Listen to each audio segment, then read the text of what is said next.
राहुल गांधी को लेकर पत्रकारों के बीच में क्या चर्चा रहती है, किस तरह की चर्चा रहती है? बीजेपी वाले भी ओपनली नहीं कह सकते, लेकिन मानते हैं कि राहुल गांधी बहुत मैच्योर हुए हैं। भारत जोड़ो यात्रा जो उन्होंने शुरू की थी, उसके बाद से चीजें काफी तेजी से बदली हैं। क्या राहुल गांधी को कोशिश करनी चाहिए थी कि इस चुनाव में प्रशांत किशोर के साथ आते शायद बिहार में एक अच्छी उपस्थिति बन सकती थी कांग्रेस की? प्रशांत जो है एक अच्छे चुनावी रणनीतिकार हैं।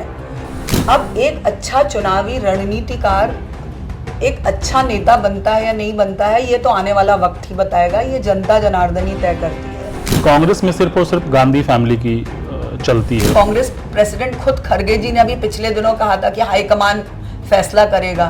तो मानसिक रूप से अभी भी उनके लिए हाईकमान का मतलब गांधी फैमिली है। बिहार में तेजस्वी के बिना राहुल गांधी की इतनी हैसियत है, माहौल बना पाएंगे? नहीं, देखिए बिहार में तो कांग्रेस की हालत बहुत खराब है। राहुल गांधी मिसेस गांधी तो नहीं हो सकते हैं। राहुल गांधी ना राजीव गांधी हो सकते हैं, ना ही वो सोनिया गांधी। एक चेहरा था हिमंता विश्व शर्मा का। हिमंता का जाना नॉर्थ ईस्ट में उसने कांग्रेस के ताबूत में कील ठोकने का काम। राहुल गांधी की एक बहुत बड़ी कमी यह है कि वो उनकी टीम में राजनीतिक लोग नहीं है। उनको रखना चाहिए, उनको सुनना चाहिए। नमस्कार, मैं दीपक सिंह सरोची, आप देख रहे हैं न्यूज मुनी। बिहार चुनाव है और तेजस्वी और राहुल की जोड़ी को लेकर खूब चर्चा हो रही है। एक खेमा यह भी कह रहा है कि राहुल गांधी पहली बार वोट चोरी का मुद्दा अच्छे से उठाने में कामयाब रहे हैं और वहां के जो लोग हैं, जनता जो है, वो वोट चोरी के मुद्दे से राहुल गांधी से कनेक्ट हो पा रही है। राहुल गांधी की राजनीति को लेकर और कांग्रेस के अंदर क्या सोच है, विचार है, बाहर के लोग क्या सोचते हैं, तमाम बातों पर बातचीत करेंगे। हमारे साथ वरिष्ठ पत्रकार हैं, पहले एनबीटी में थी, अब हम जैसे लोगों के लिए सेवा दे रही हैं, मंजरी चतुर्वेदी जी। बहुत शुक्रिया हमारे साथ जुड़ने के लिए। सबसे पहले पत्रकार चूँकि आप हैं, तो आपसे यही सवाल कि राहुल गांधी को लेकर पत्रकारों के बीच में क्या चर्चा रहती है, किस तरह की चर्चा रहती है? देखिए, पत्रकारों में अगर हम मीडिया में कहें तो राहुल गांधी को लेके पहले भी एक से अधिक राय थी और अभी भी हैं। और अब तो चूंकि जो ये काल है, जैसे आप मोदी काल कह लीजिए, कुछ भी कह लीजिए, उसमें मीडिया में एक बहुत बड़ा दो धड़ों में बंटता दिखाई दे रहा है। तो उसमें जो चीज़ें पहले इतनी मुखर नहीं थी, अब वो बहुत मुखर आ गई हैं।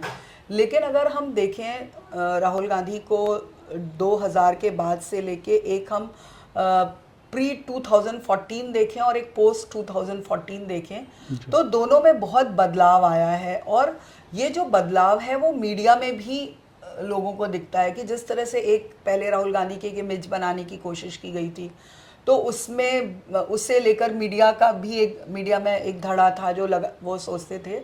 लेकिन मुझे लगता है कि जिस तरह से पिछले 10 सालों में राहुल गांधी ने अपनी समाज में एक जगह बनाई है, तो हम पत्रकार या मीडिया वाले जो लोग हैं वो भी तो इस समाज का हिस्सा है। कहीं ना कहीं उनकी राय भी बदली है। अब लोगों, यहाँ तक कि उनके आलोचक भी, अगर आप कह लीजिए, बीजेपी वाले भी ओपनली नहीं कह सकते, लेकिन मानते हैं कि राहुल गांधी बहुत मैच्योर हुए हैं और कई मामलों में वो सरकार को टफ टाइम दे रहे हैं। तो ये जो पूरा का पूरा एक सोच है, ये बदला है पिछले कुछ सालों में राहुल गांधी का। और खास करके भारत जोड़ो यात्रा जो उन्होंने शुरू की थी, उसके बाद से चीज़ें काफ़ी तेज़ी से बदली हैं। आपने भारत जोड़ो यात्रा की बात करी, प्रशांत किशोर का इंटरव्यू सुन रहा था, तो उन्होंने कहा कि एक्चुअल जो रूप है, जो मैंने उनको सुझाव दिया था, वो ऐसा नहीं है, लेकिन इसी से मिलता जुलता प्रारूप था। अभी आप देखिए, डिजिटली जो है प्रशांत किशोर नंबर कितना लाएंगे मुझे नहीं पता, लेकिन वो कंटेंट उनका चल रहा है और बिहार के लोग भी पसंद कर रहे हैं।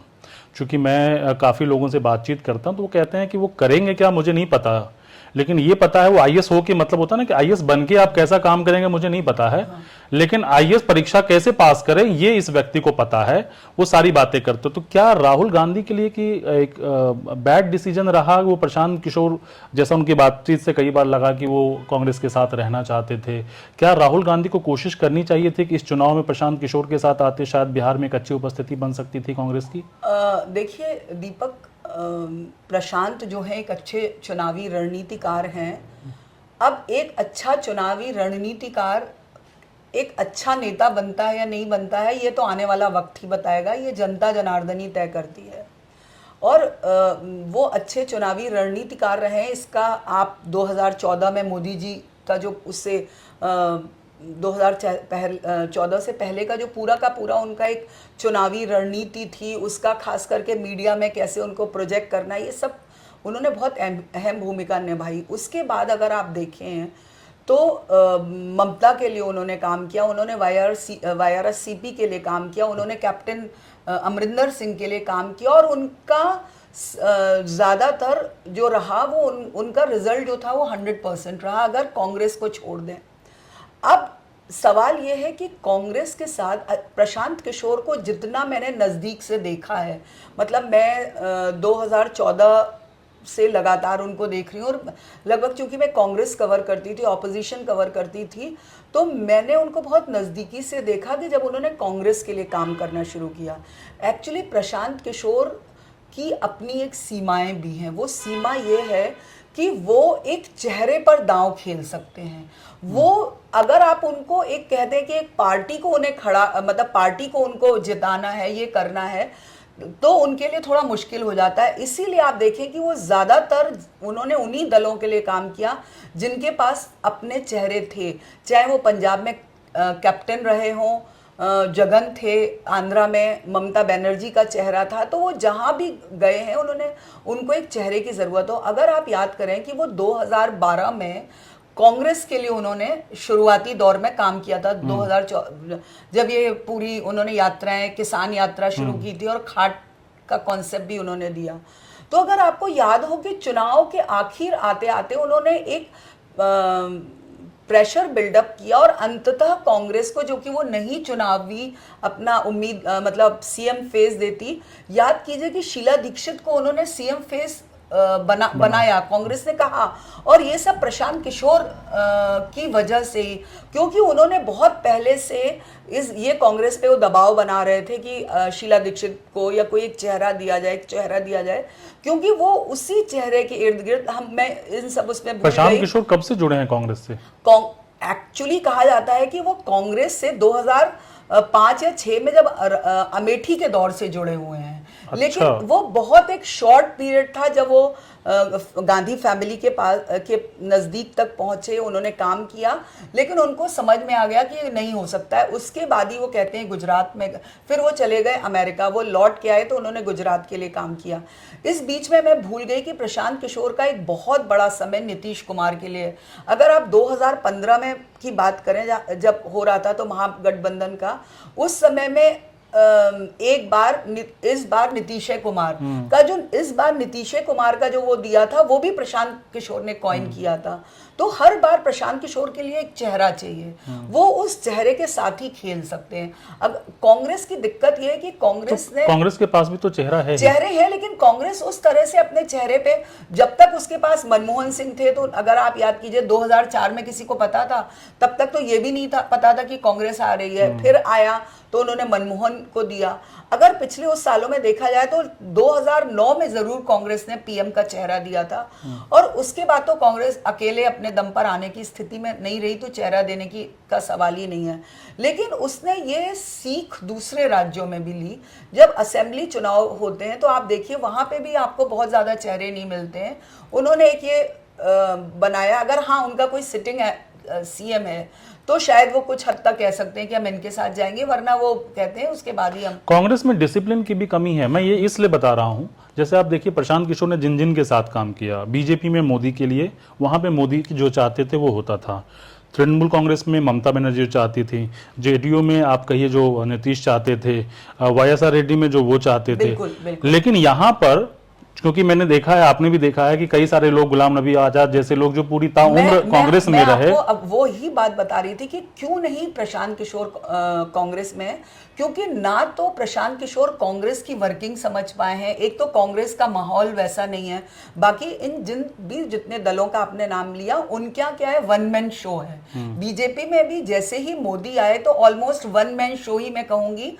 मैं मोदी और अमित शाह को अलग अलग नहीं मानती हूँ, मैं उन्हें एक ही सिक्के के दो पहलू मानती हूँ। तो मेरा मानना ये है कि वो भी एक तरह से वन मैन शो ही था, शो ही है। तो अगर आप देखें कि कांग्रेस में करीब आज से 5-6 साल पहले मैं जिस अखबार में काम करती थी, हम लोगों ने एक संवाद कार्यक्रम शुरू किया था, तो उसमें अलग अलग लोगों को हम बुला के बात करते थे। तो ये मैं आपको बात बता रही हूँ कि ये तब की बात है जब आखिरी बार प्रशांत किशोर ने कोशिश नहीं की थी कांग्रेस के साथ। ये उससे भी पहले की बात है, 2017-18 से पहले की बात। तो प्रशांत किशोर आए तो मैंने सवाल किया कि क्या आपको, 2 सवाल किए, अगर आपको मौका मिलेगा तो क्या आप बीजेपी के साथ दोबारा जाना चाहेंगे, या फिर आपको अगर मौका मिलेगा तो कांग्रेस के साथ। तो उनका बिल्कुल नहीं जाना चाहूँगा, मैं इन दोनों के साथ नहीं जाना चाहूँगा। हालांकि ये बात और है, उसके बाद उन्होंने कांग्रेस के साथ जाने की बड़ी कोशिश की, और अगर आपको याद हो तो उन्होंने पूरे 250-300 पन्ने का पूरा प्रोजेक्ट रिपोर्ट तैयार करके दी थी।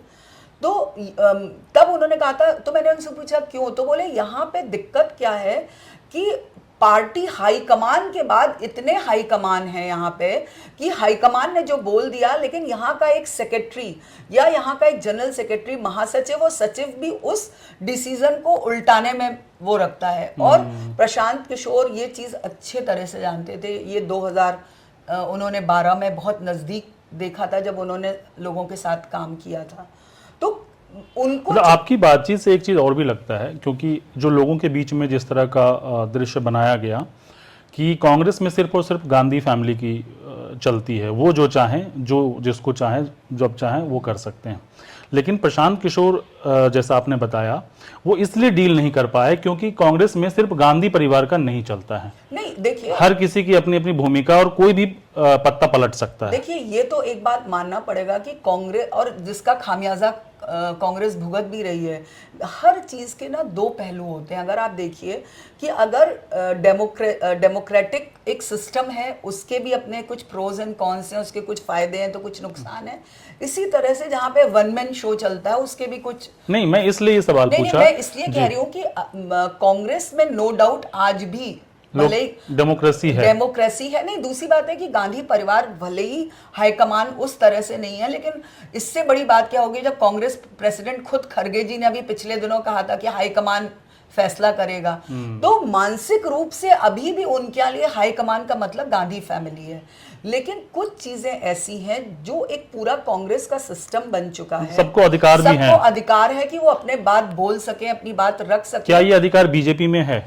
जैसा वो दावा करते हैं कि हम सबसे अधिक लोकतांत्रिक है, लेकिन आज का अगर दौर देखें तो मुझे नहीं लगता। बीजेपी के जो नेताओं से अगर आप ऑफ रिकॉर्ड बात करें, ऑफ द रिकॉर्ड बात करें, तो आपको साफ समझ में मैं कई नेताओं से इंटरव्यू करने की कोशिश कर रहा था, बोले आप हमसे क्या ही बुलवाएंगे, वो नहीं बोल पाएंगे। तो एक घुटन तो है। देखिए, मैं ये मानती हूँ कि हमारा जो समाज है, भारतीय समाज कह लीजिए, या पूरा एक हमारी संस्कृति है, वो बाय डिफॉल्ट, बाय नेचर हम लोग डेमोक्रेटिक हैं। और ये हमें कोई आज़ादी के बाद हमारे संविधान ने नहीं दिया, ये हमेशा से हमारे यहाँ था। अगर ऐसा नहीं होता तो कैसे एक धोबी के कहने से राम को सीता का त्याग करना पड़ता। ये डेमोक्रेसी थी कि वहाँ पे राजा भी उन लोगों का, अपनी जो प्रजा थी, एक सामान्य प्रजा की आवाज़ सुनने को वो मजबूर होता था।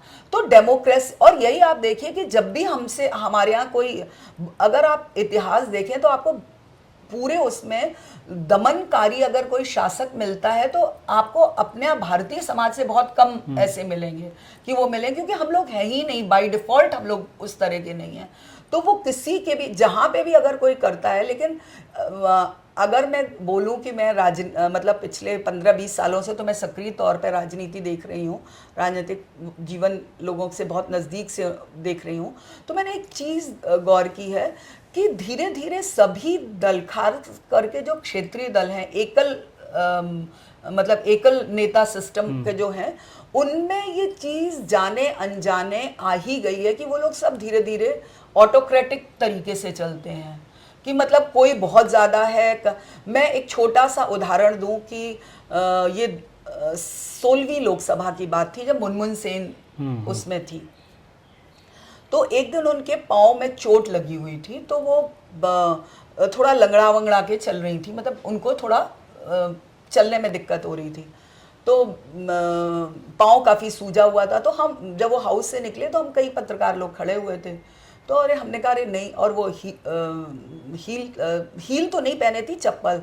तो मैंने कहा, बोले देखो वो बार बार ना अपना पाँव निकाल रही थी चप्पल से। तो मैंने कहा अरे नहीं हो रहा है तो आपने क्यों नहीं एक हवाई चप्पल क्यों नहीं पहन ली? बोले नारे बाबा, हमारे यहाँ हवाई चप्पल एक ही हमारी नेता पहनती है, हम नहीं हवाई चप्पल पहन सकते हैं। ममता बनर्जी। तो हाँ, ऑब्वियसली क्योंकि हवाई चप्पल उनका ट्रेडमार्क बन चुका है। तो देखिए ये पार्टी में छोटी छोटी चीजें, इसकी मतलब इस तरह की परंपरा की शुरुआत मोदी जी ने नहीं की है। मोदी जी ने एक समय में मिसेस गांधी थी, एक समय में मिसेस गांधी के लिए भी कहा जाता था। तो वही कहते हैं कि पार्टी को चलाने के लिए कुछ हद तक अनुशासन जरूरी है, कुछ हद तक, लेकिन ये बिल्कुल इस तरह का नहीं होना चाहिए कि लोग घुटन महसूस करें या उस तरह की चीज। राहुल गांधी अनुशासित नहीं रख पा रहे हैं अपने लोगों को। राहुल गांधी के साथ दिक्कत क्या है कि वो डेमोक्रेटिक बनना चाहते हैं, लेकिन उस डेमोक्रेसी का एक माहौल देने के चक्कर में वो कुछ ज़्यादा ही लीनियंट हो जाते हैं। और वो ना ये नहीं समझ पा रहे हैं कि जैसे अगर आप पतंग उड़ाइए तो जो एक अच्छा पतंग उड़ाने वाला है वो जानता है कि कब हमें ढील देनी है, कब हमें कसना है डोरी को। तो एक अच्छा नेता ये होता है, वो अगर उसको कि कब हम ढील दें लोगों को और कब हम उन्हें कसें, ये चीज़ नहीं हो पा रही है। जहाँ तक कांग्रेस की आज जो हालात हैं, मैं 1 मिनट और आपसे लेना चाहूँगी, उसमें मुझे लगता है कि बहुत ज़्यादा जिम्मेदार जो है वो उसका नेतृत्व ही है।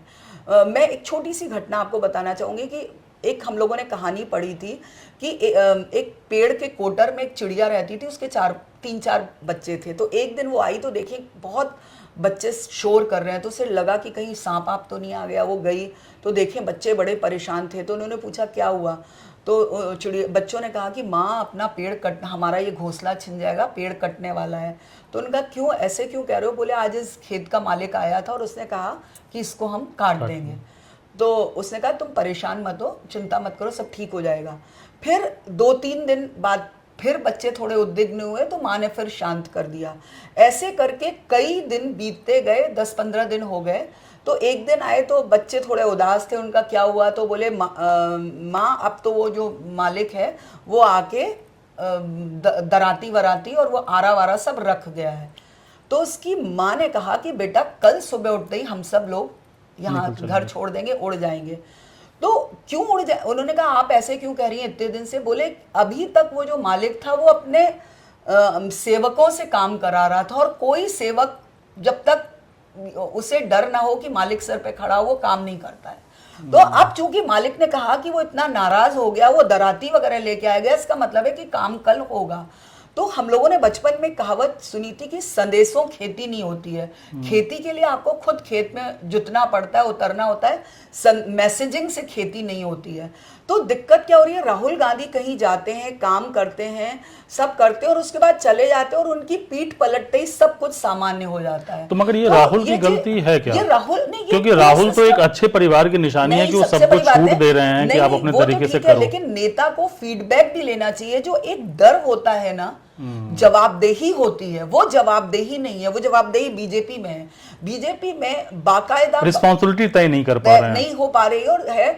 आप अगर इस नेता का अगर आपने कहा कि ठीक है 4 टिकट आप दिलवा रहे हैं ना, तो इन चारों को जितवाने की जिम्मेदारी आपकी नहीं है। और ये हारते हैं तो गाज इन पे नहीं करेगी, गाज आप पे गिरेगी, आपके खिलाफ एक्शन होगा। जिस दिन कांग्रेस में ये तय हो जाए, रिस्पॉन्सिबिलिटी अगर तय हो जाए तो कांग्रेस सुधर जाएगी। बिहार में तेजस्वी के बिना राहुल गांधी की इतनी हैसियत है, माहौल बना पाएंगे? नहीं, देखिए बिहार में तो कांग्रेस की हालत बहुत खराब है। बिहार में बचा ही नहीं। और दूसरी बात है कि वहां पे कोई नहीं चाहता कि कांग्रेस मजबूत हो।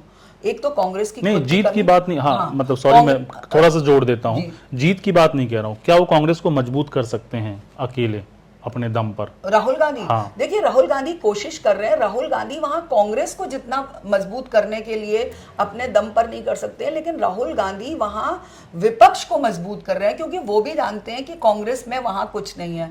मैं आपको बताऊं, वहां पे एक ऐसे नेता थे, मैं नाम नहीं लेना चाहती हूँ, वो नेता थे, वो रहे, उन्होंने लगातार काम किया। जब उनको वहां जिम्मेदारी दी गई तो उन्होंने पुराने सारे लोगों को बुलाया, उनको कांग्रेस जोड़ने की कोशिश की जो घर पे बैठे हुए थे।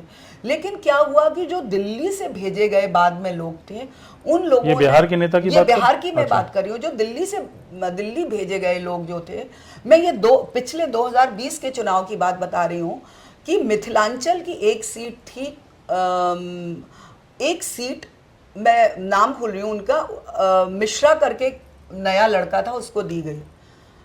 कांग्रेस ने उसकी सीट बदल दी। ये आज तक कांग्रेस के भीतर खोज का विषय है कि वो सीट किसने बदली। कहा गया वो प्रियंका गांधी ने बदली।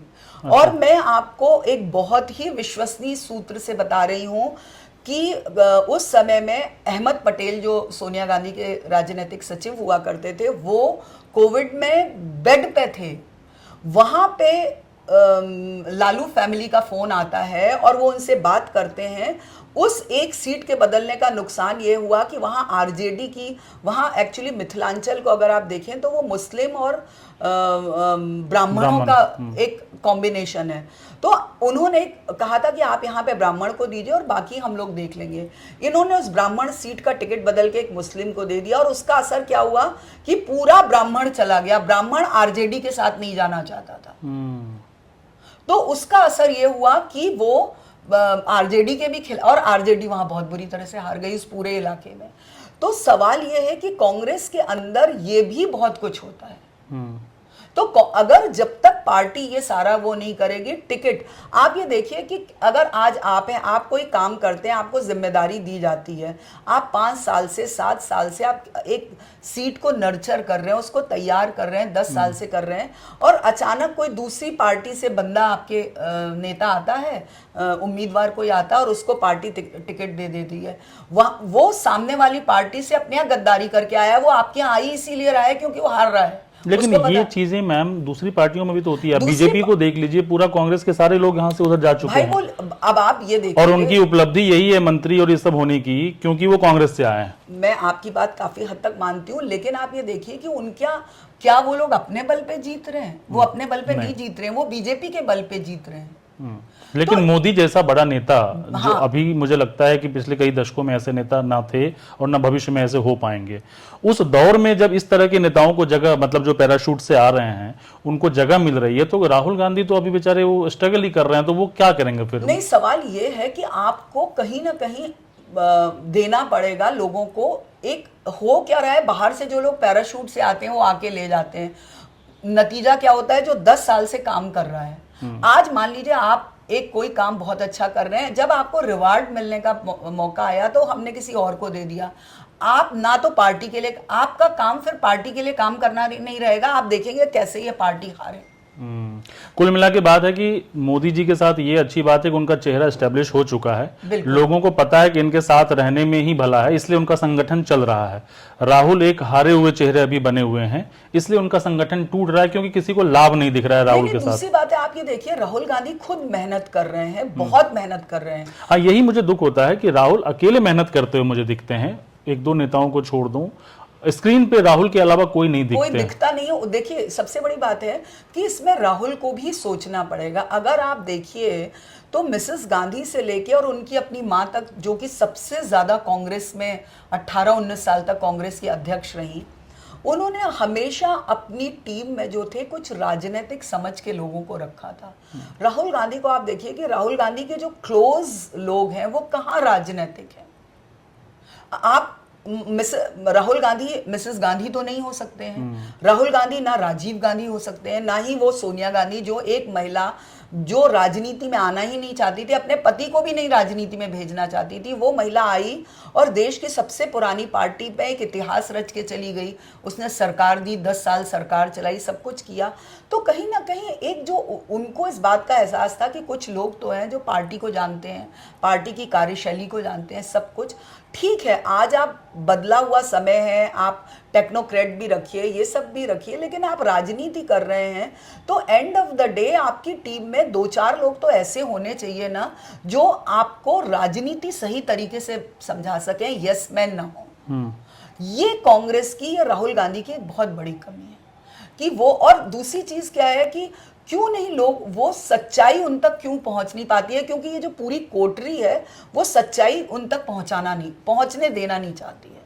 ये सोनिया गांधी जी के समय में आरोप लगते थे कि एक लॉबी है वहाँ, उसके बीच से बात घुस ही नहीं सकती है। नहीं देखिए, सोनिया क्या गांधी, राहुल गांधी, चूंकि ऐसा लगता है कि एक्सेस दे रहे हैं लोगों को? नहीं, दूसरी बात यह है कि सोनिया गांधी के साथ ये आरोप लगता था, लेकिन हमें भूलना नहीं चाहिए कि सोनिया गांधी के साथ अहमद पटेल जैसा एक व्यक्ति था जो राजनीतिक रूप से परिपक्व था। जो जितना भी प्रॉब्लम आई वो सब आई उनके, देखिए आप, अगर आप देखिए उनकी टीम में कौन थे उस समय में, प्रणब मुखर्जी थे उस समय में,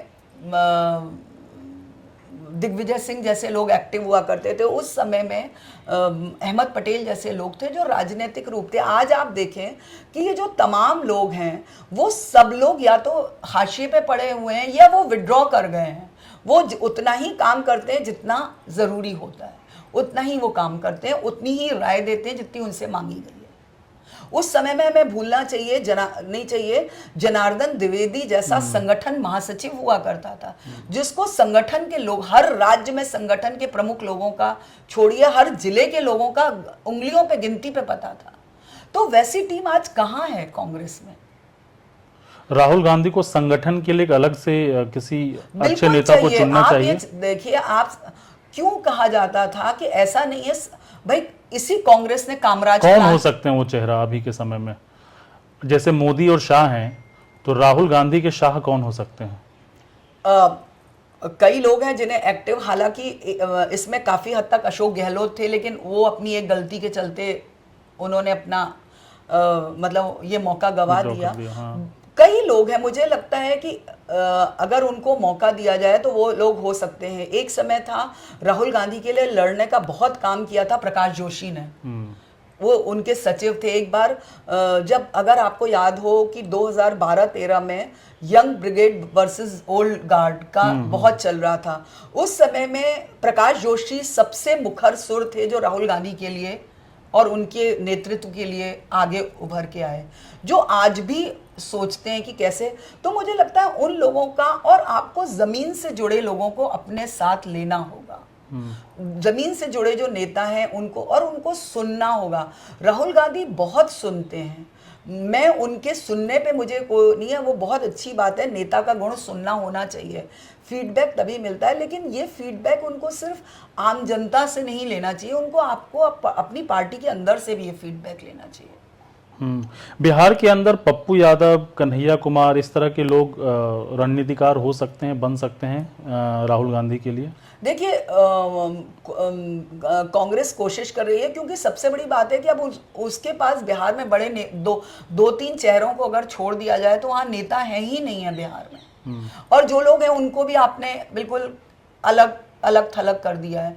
तो जब नहीं है तो अब आपके पास जो है वो आपको उन्हीं से काम चलाना पड़ेगा। कन्हैया कुमार आप जो भी कह लीजिए, लेकिन एक लेफ्ट का जो पूरा असर है उस पे कन्हैया कुमार एक ठीक ठाक चेहरा है।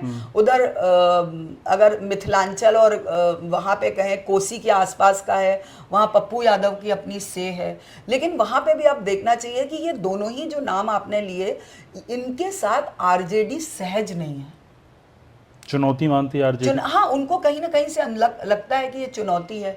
तो ये भी देखना होगा कि हमने अपने वहाँ जो चेहरे बनाए हैं, जिसके साथ हम काम करना चाह रहे हैं, क्या वहाँ पे वो उनके साथ सहज हैं कि नहीं है। तो हमें कुछ और बीच में ऐसे लोगों को देना चाहिए जो वहाँ काम कर सकते हैं, जो एक सबको साथ ले सकते हैं। तेजस्वी यादव को देखें, वो भी एक लेगेसी संभाल रहे हैं। राहुल गांधी के साथ दुखद ये रहा कि उनके पिता जो है समय से पहले चले गए। अगर राजीव गांधी होते जिंदा तो शायद स्थिति अलग होती, लेकिन जो मौजूदा परिस्थिति है उसमें तेजस्वी यादव और राहुल गांधी दोनों की रणनीति को कितना अलग देखते हैं और कैसे देखती हैं आप? देखिए, दोनों में क्या फर्क है, बहुत संक्षेप में पूछूं तो? सबसे बड़ी बात यह है कि तेजस्वी यादव जो हैं वो कहीं ना कहीं अपने पिता के छाया से, परछाई से बाहर निकलने की कोशिश कर रहे हैं। वो चाहते तो हैं, उनकी महत्वाकांक्षा है, सारी चीज़ें हैं कि वो लें, लेकिन क्या हुआ कि पिछले 10-12 सालों में, या मैं कहूँ 15 सालों में बहुत बदल गया है बिहार। मतलब जिन लोगों ने लालू का वो राज देखा है, तो उन लोगों को, और खास करके अपर जो क्लास है, वो आरजेडी के साथ आज भी कंफर्टेबल नहीं है, क्योंकि उन लोगों को क्या लगता है कि वो आएंगे तो वही वाला टाइम फिर से आएगा। तो उन लोगों को, आरजेडी को ये दिखाना होगा कि हम उन सब लोगों को साथ लेके चल सकते हैं। हालांकि ये भी काफी मेहनत करते हैं सब कुछ। अगर आप देखें तो पिछली बार राहुल गांधी, तेजस्वी यादव, जो पिछली बार उनके पिता जेल में थे, उन्होंने जो कुछ भी किया, अगर 2020 का है, जैसा भी प्रदर्शन रहा, और आरजेडी जेडीयू से तो ज्यादा उनके बेहतर आए थे, वो तो अगर कांग्रेस में इस तरह से नहीं होता तो वो सरकार बन जाती, जिसका उन्होंने जिक्र भी किया था। तो वो कोशिश कर तो रहे हैं। राहुल गांधी का कि अगर राजनीति की बात करें तो वो, उनका पैन इंडिया है, उनका किसी, क्योंकि वो जानते हैं बिहार में उनका कोई बहुत स्टेक है भी नहीं, और आने वाले 2-3 दशकों तक कोई स्टेक नहीं है, जब तक कि वहाँ नए सिरे से वो अपनी पार्टी को नहीं खड़ा करते हैं। लेकिन बिहार में दिक्कत क्या हो रही है कि कांग्रेस जहाँ जहाँ से खत्म हो रही है, वहाँ जो जगह क्षेत्रीय दल भर रहे हैं, वो भले ही कांग्रेस के साथ खड़े हों, लेकिन वो कभी नहीं चाहते कि कांग्रेस मजबूत हो। जैसे महाराष्ट्र में एनसीपी और शिवसेना, यूबीटी नहीं चाहेगी कि कांग्रेस मजबूत हो। बिहार में बिल्कुल आरजेडी नहीं चाहती, ना जेडीयू, कोई नहीं चाहता कि वहां पे कांग्रेस मजबूत हो। तो आपको वहां पे पार्टी को अपना करना पड़ेगा कि हम किस तरह से अपनी पार्टी को, राहुल गांधी को सोचना होगा कि पार्टी को खड़ा करें। तेजस्वी के लिए फिलहाल जो उनके भाई चुनौती बन रहे हैं। तेज प्रताप हमेशा कुछ न कुछ, अभी उनके इलाके में चले गए थे, जो विधायक जहाँ से हैं, राघोपुर, तो और वहीं जो कांग्रेस देखें, उनके भाई तो नहीं हैं, लेकिन उनके पार्टी के जो लोग हैं वो वही रोल करते हैं। दोनों के लिए क्या संदेश होगा आपको, कैसे कोप अप करना चाहिए इनको? देखिए, मुझे लगता है कि किसी भी पार्टी के लिए ये जो अगर पारिवारिक मनमुटाव होते हैं तो ये अच्छा लक्षण नहीं है। और पार्टियों ने सीखा भी है, हमें भूलना नहीं चाहिए। यही चीज़ थी महाराष्ट्र में, देखिए ठाकरे परिवार अलग हो गया था, भले ही मुद्दों के चलते दोनों भाई साथ आए। एक समय याद कीजिए कि क्या मुलायम सिंह के सामने ही शिवपाल यादव और अखिलेश यादव बिल्कुल दो धड़े बन गए थे, और ये, लेकिन आज भी कहीं ना कहीं फिर वक्त हुआ और वो लोग साथ में आए। तो मुझे लगता है वहाँ पे भी होना चाहिए। एक्चुअली क्या हो रहा है कि बिहार में जो मतलब आरजेडी को और खास करके तेजस्वी को जो लोग नहीं पसंद करते हैं, वो लोग तेज प्रताप को चढ़ा रहे हैं, और कहीं ना कहीं तेज प्रताप की भी अपनी एक महत्वाकांक्षाएं हैं, लेकिन वो भी ये समझ रहे हैं कि उनकी भी क्या लिमिटेशन है। क्योंकि आज अगर आप देखें तो तेजस्वी ने तो खुद को प्रूव किया है, वो डिप्टी सीएम भी रहे हैं, और उन्होंने आज भी वो कहते हैं भाई जो हमारे पास सरकार में जितना अधिकार था तो हमने शिक्षकों की भर्ती की, ये सब किया। तो उनके पास गिनाने के लिए है कुछ चीज़ें।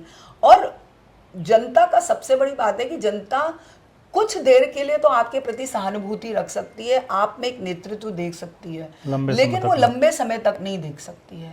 तो जो भी होगा वो एंड ऑफ द डे लोग बढ़ेंगे तो वो तेजस्वी यादव के साथ बढ़ेंगे, और देर सबेर तेज प्रताप भी तेजस्वी के साथ ही आएंगे।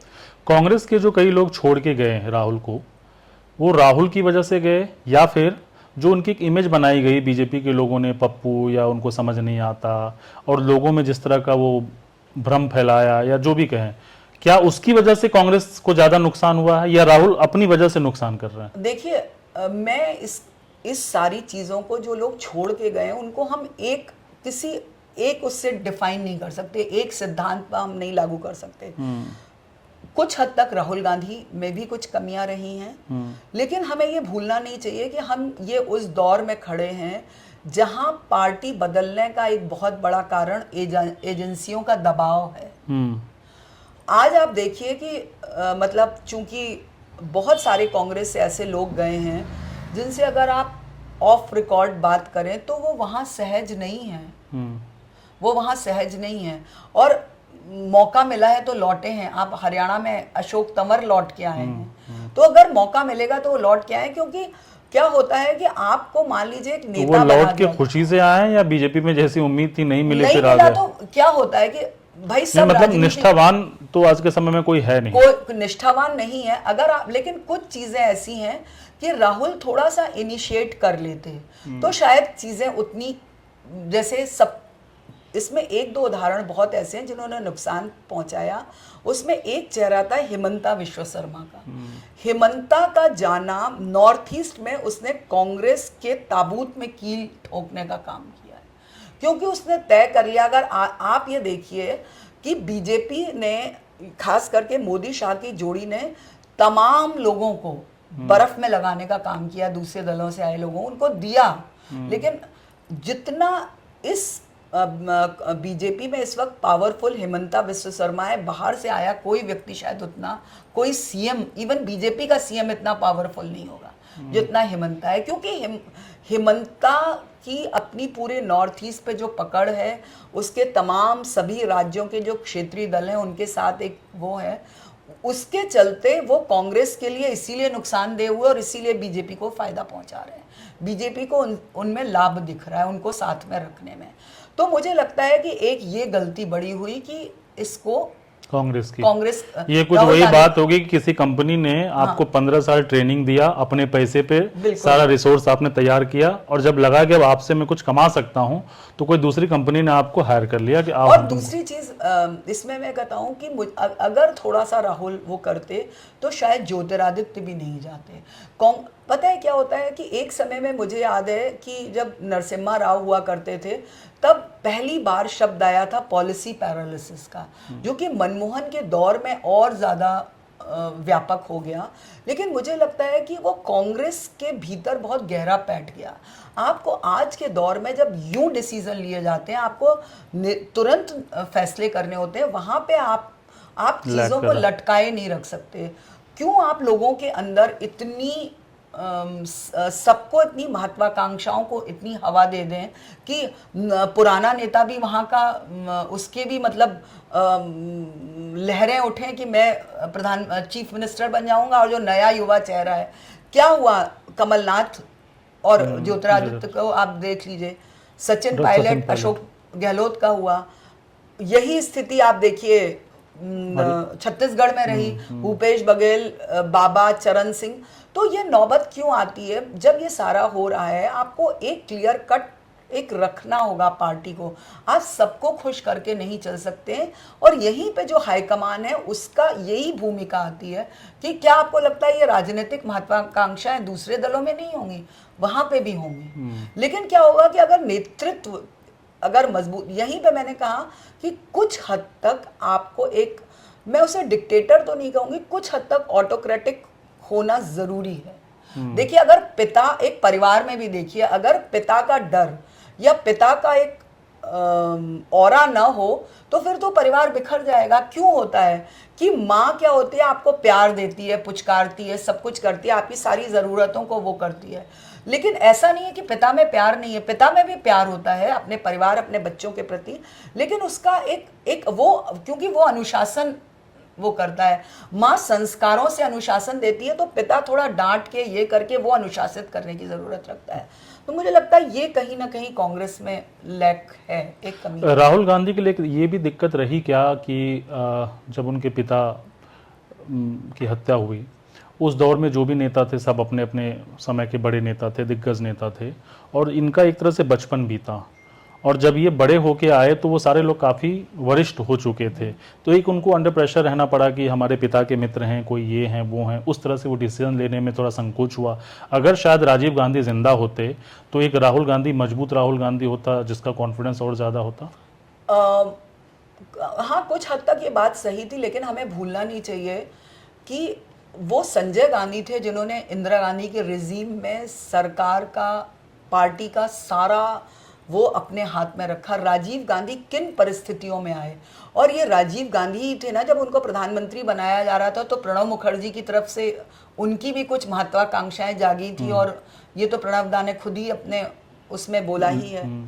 तो ऐसा नहीं था, उस समय भी ये चीज़ें थी कि ये लोग बहुत, जिन्होंने कुछ लोग तो उस समय में ऐसे थे जो कि नेहरू के पूर्वोत्तर काल, मतलब बिल्कुल आखिरी के दिनों में आए थे और मिसेस गांधी के साथ किया।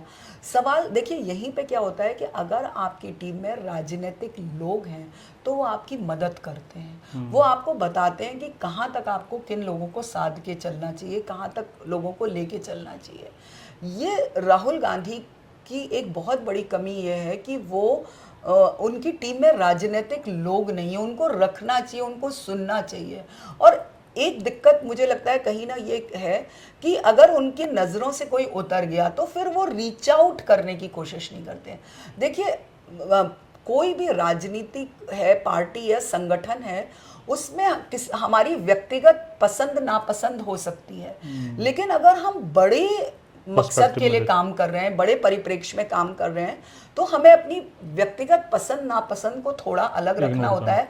हो सकता है वो व्यक्ति मेरे लिए यूजफुल ना हो, लेकिन वो संगठन के लिए यूजफुल है, तो हमें वो भी, उसको भी साथ लेके चलने की कोशिश होनी चाहिए हमारी।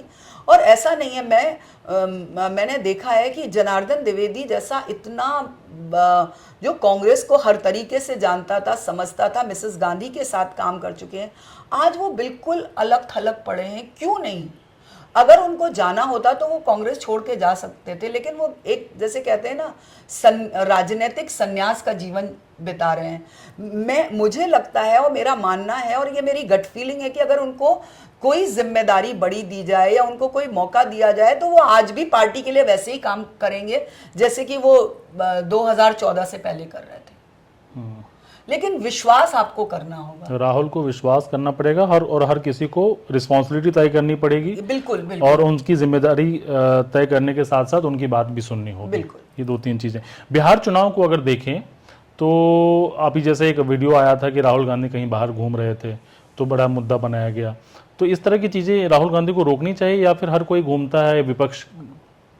देखिए सबसे बड़ी बात क्या होती है कि वही चीजें, विपक्ष क्या है, ये पूरी लड़ाई जो राजनीति है वो सिर्फ परसेप्शन का खेल है।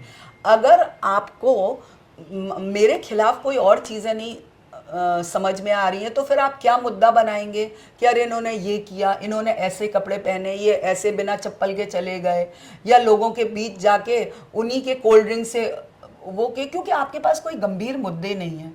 मुझे लगता है कि राहुल गांधी को ये सब चीजें छोड़ के, जो क्योंकि ये बात एनडीए भी समझ रहा है और ये बात बीजेपी भी समझ रही है कि बिहार में ऑपोजिशन ने जो मुद्दे उठाए हैं वो मुद्दे जमीन से जुड़े हुए हैं और वो वहाँ की जनता को परेशान, पलायन का मुद्दा है, शिक्षा का मुद्दा है, रोजगार का मुद्दा है, ये सब एसआईआर है, ये सब इतने बड़े मुद्दे हैं। एसआईआर को बीजेपी या बहुत सारा एक धड़ा ये कहता है कि ये चुनाव का मुद्दा नहीं है।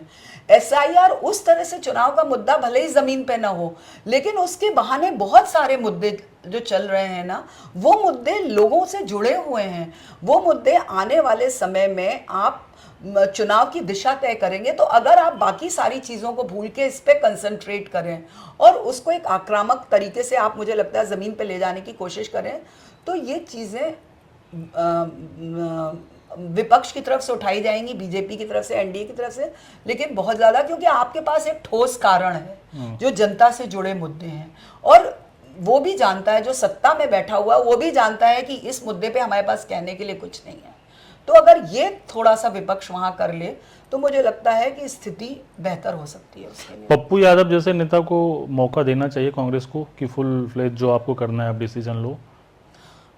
मैंने क्या कहा कि वहां पे पप्पू यादव को फुल फ्लेज्ड मौका आप दे नहीं सकते हैं, क्योंकि आपके जो साथी है ना वो उनके साथ सहज नहीं है। तो ये पार्टी की एक दुविधा है। आप अगर आप देखें, आपको क्या लगता है कि चाहे बिहार में पप्पू यादव इंडिपेंडेंट लड़े हों या सांगली में जो पाटिल थे वो क्या अपने इंडिपेंडेंट लड़े थे, कहीं ना कहीं ऊपर से एक उनको सपोर्ट होता है, तभी आप ये फैसला लेते हैं। तो मुझे लगता है कि नहीं, मैंने सवाल इसलिए था क्योंकि वो बिहार की मानसिकता को समझते हैं। बिल्कुल समझते हैं। और जैसे आपने कहा कपड़े को लेकर, जैसे तेजस्वी को देखिए, कभी आप उनका ऐसा घूमते हुए शॉट नहीं देखेंगे, उनको पता है कि बिहार के लोग कैसे सोचते हैं। नहीं, लेकिन मैं वहीं पे मैं जो बात कहना चाह रही थी, अगर आप देखें पिछली बार भी बिहार के चुनाव जब भी होते हैं तो ये त्योहारों के आसपास ही होते हैं, यही समय। पिछली बार भी अगर आप याद करें तो तेजस्वी के खान पान का मुद्दा उठाया गया था और इस बार भी अभी मछली का मुद्दा उठाया गया है। भाई समझने की, लेकिन यहाँ पर वो एक्चुअली वैचारिक रूप से तो इसी बात को लेकर अलग है ना कि हम खान पान को लेकर किसी पर जबरदस्ती नहीं थोप सकते। बीजेपी का कहना नहीं भैया व्रत त्योहार है तो हम नॉनवेज नहीं खाएंगे, इनका कहना नहीं हम खा सकते हैं, हमारा कल्चर हमें अलाउ करता है। वही आपको देखना पड़ेगा। मैं आपको यही बता रही थी कि जो सामने वाले पार्टी है उसका तो काम ही है कि आप अगर वो आपकी उस बॉल को नहीं खेल सकता है तो वो अंडरहैंड बॉल देने की कोशिश करेगा, तो ये अंडरहैंड ही आप समझ लीजिए, क्योंकि उनके पास आपके खिलाफ कहने के लिए नहीं है तो आप क्या खाते हैं, कहाँ घूमते हैं, वो इन सारे मुद्दों को, क्योंकि वो जानते हैं जमीन पर ये मुद्दे लोगों से जुड़े हुए हैं जो विपक्ष उठा रहा है, रोजगार, पलायन, शिक्षा, हेल्थ, बिहार, इतने। और ये सबसे ज्यादा अफसोस की बात है कि ये उस राज्य के साथ हो रहा है जो राज्य पूरे देश को जाके बना रहा है। अगर बिहार के लोग विड्रॉ कर जाएं और सब लोग अपने आ जाएं तो मुझे लगता है गुजरात से लेके मुंबई से लेके तमाम राज्य बैठ जाएंगे, वहां काम नहीं हो पाएगा। तो आप ये तो देखते हैं कि यहाँ के लोग, बिहार के लोग मजदूरी करते हैं, लेकिन आप ये भूल जाते हैं कि बिहार के लोग जो है अगर वो वहां आप लोगों के आके काम ना करें तो आप क्या चीजें, व्यवस्था, सिस्टम चौपट हो जाएगा। दूसरी चीज आप ये देखें कि सबसे बड़ी बात है कि बिहार जैसा राज्य, जो मुझे लगता है कि देश को राजनीतिक रूप से जागरूक जो अव्वल 1-2 राज्य होंगे उनमें मैं बिहार को मानती हूँ। अगर मैं राजनीतिक रूप से जागरूक और सचेत राज्य, उस राज्य के साथ ऐसा हो रहा है, मुझे लगता है कहीं ना कहीं बिहार की जनता को जो कुछ वैसे मुद्दे उनसे ऊपर उठ के सोचना चाहिए और उसको अब विकास का, अपने विकास का, राज्य के विकास का मुद्दा सबसे अहम रखते हुए और लोगों की जवाबदेही, आप जो भी पार्टी आए, चाहे वो नहीं आता है तो आप बिल्कुल कटघरे में खड़ा कीजिए। जब तक कि जनता ये नहीं करेगी तब तक ऐसा ही होता रहेगा। और मुझे सबसे दुख बिहार के लोगों के लिए होता है, बचपन से मैं ईस्टर्न यूपी से आती हूँ, पूर्वी उत्तर प्रदेश से आती हूँ, और पूर्वी उत्तर प्रदेश और बिहार के जो लोग हैं वो बहुत ही राजनीतिक रूप से सचेत होते हैं, बहुत जागरूक होते हैं। तो उनके साथ जब ऐसा, और यही इलाके जो हैं वो सबसे पिछड़े हुए हैं, मतलब राजनीतिक समझ रखने वाले के साथ ही राजनीति हो जाती है। तो मुझे लगता है कि अब वक्त आ गया है कि लोगों को कटघरे में, नेताओं को कटघरे में। प्रशांत किशोर ऐसी ही बातें करते हैं जो आप कह रही हैं, वो यही कहते हैं, बिल्कुल होना ही चाहिए। लेकिन प्रशांत किशोर क्या वहां पे, देखिए चाणक्य जो होता है वो किंग बना सकता है, जिस दिन किंग मेकर खुद किंग बनने की कोशिश करेगा ना, वो विधा भी उसके हाथ से जाती रहेगी। तो ये आप कह रहे हैं कि प्रशांत किशोर चाणक्य की भूमिका में बेहतर हैं, राजा बनने की कोशिश राजा, क्योंकि मुझे आप ये देख लीजिए वहां मेरी यही वजह है कि प्रशांत किशोर कहते हैं कि नहीं, मैं सीएम नहीं होऊंगा, वो तो जो पार्टी तय करेगी। क्योंकि वो ऐसा नहीं है कि प्रशांत किशोर को फीड, उन्होंने दूसरी पार्टियों के लिए सर्वे किया तो उन्होंने अपने लिए नहीं सर्वे करवाया होगा, उनको भी समझ में आ रहा होगा। और जनता कोई मूर्ख थोड़ी ना जो ये बिना देखते हुए कि ये जीत नहीं पाएंगे, ये नहीं कर पाएंगे, उनको वो वोट दे देगी। और ये बात वो जानते हैं, प्रशांत किशोर की बात से वो इत्तेफाक रख रहे हैं, लेकिन वो ये भी जानते हैं कि प्रशांत किशोर जो अपने बल पे वो कुछ नहीं कर सकते। दो चीज़ें हैं, बिहार के लोग जैसा आपने भी कहा, माना कि राजनीतिक रूप से बहुत जागरूक हैं, उस हिसाब से प्रशांत किशोर की बातें अच्छी लगती हैं। लेकिन दूसरी तरफ जो है राजनीति बदलने की भी ज़रूरत है, क्योंकि वहाँ की राजनीति ने ही इसको खराब किया है, और एक जाति भी सच है वहाँ का। बहुत ऐसे में बिहार किस तरफ जाएगा? जाति वाली चीज, क्योंकि बिहार जल्दी किसी चीजों को एक्सेप्ट भी नहीं करता, वो क्रेडिबिलिटी वाली बात होती है कि ठीक है हम जानते हैं इसके बाबूजी कौन है, हमको पता, हम इस पे भरोसा करें या नहीं, हमको ये क्लियर है। लेकिन एकदम से कोई नया, क्योंकि दिल्ली में अरविंद केजरीवाल का आना अलग बात है, बिहार में इस तरह की चीजें होती नहीं हैं। लेकिन चूंकि आपने कहा कि राजनीतिक रूप से बिहार के लोग काफी जागरूक हैं, तो इस हिसाब से कह रहा हूं कि प्रशांत किशोर को कहां देखते हैं आप बिहार में? देखिए, प्रशांत किशोर का मुझे ये लगता है कि वो मुद्दे उठा रहे हैं, सब कुछ कर रहे हैं, लेकिन अभी वहां के जनता ये समझती है कि अगर प्रशांत किशोर 10 सीटें या 5 सीटें भी ले आए तो ये बहुत ज़्यादा कुछ करने की स्थिति में नहीं होंगे। तो वो प्रशांत किशोर पे दांव तब तक नहीं लगाएगा जब तक उसे लगेगा कि ये चीज़ें वाकई, इसकी भूमिका इतनी बड़ी हो जाए कि ये चीज़ें बदल दे। मतलब वरना तो फिर उनकी स्थिति वही हो जाएगी जो तमाम राज्यों में ओवैसी जाके करते हैं, वही स्थिति हो जाएगी। जी, मुझे लगता है प्रशांत किशोर भी इस बात को समझते हैं, तभी वो कहते हैं कि या तो मैं 10 से कम में सिमट जाऊंगा या फिर एकदम से क्लियर कट नहीं। वो तो कह रहे हैं कि मतलब मैं सरकार बना लूंगा, आंधी आ जाएगी, टाइप से। आ जाएगी। तो ये सच्चाई है कि मैंने कहा ना कि देखिए, जाति है, सब कुछ है, और मतलब जाति व्यवस्था का इतना जटिल प्रारूप उत्तर प्रदेश और बिहार में जितना उतना कहीं नहीं, और बिहार में और ज़्यादा है। लेकिन इसके बावजूद अगर बैक टू बैक, और ये कब है कि नीतीश कुमार का पलटना, दल मतलब वो गठबंधन पलटने के बाद अगर लोगों ने 2 बार नीतीश को लगातार उनको मैं भरोसा जताया, तो कहीं ना कहीं वो ये मान के चल रहे थे कि बिहार में जहां जो कुछ भी हुआ नीतीश ने कुछ विकास किया।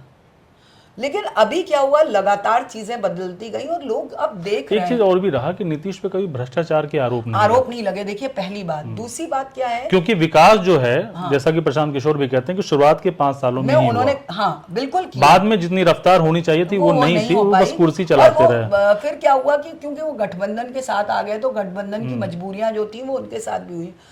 अब क्यों थोड़ा सा नीतीश के प्रति लोगों का वो हो रहा है कि चीज़ें सामने आ रही हैं, पब्लिक डोमेन में आ चुकी हैं, उनकी सेहत को लेके उन कई मौक़ों पे उन्होंने देखा कि नीतीश का जिस तरह से व्यवहार रहा है, जो रहा है, तो वो भी लोगों को आप भरोसा कैसे करेंगे? आप पूरा राज्य की बागडोर अगले 5 सालों में दे रहे हैं, अगर उस व्यक्ति की सेहत ठीक नहीं है, अगर वो लगता है कि सार्वजनिक तौर पर वो एक कंपोज्ड व्यक्ति के रूप में, नेता के रूप में नहीं आ रहा है, तो आप क्या करेंगे?